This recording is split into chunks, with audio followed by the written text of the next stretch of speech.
காலிலே போட்ட மிஞ்சிதான் காதுல பேசுதே.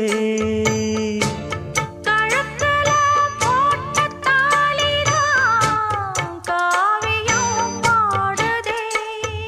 நெத்தி சுட்டியாடும் உச்சந்தலையில் பொட்டு வச்சதாறு நான் தானே.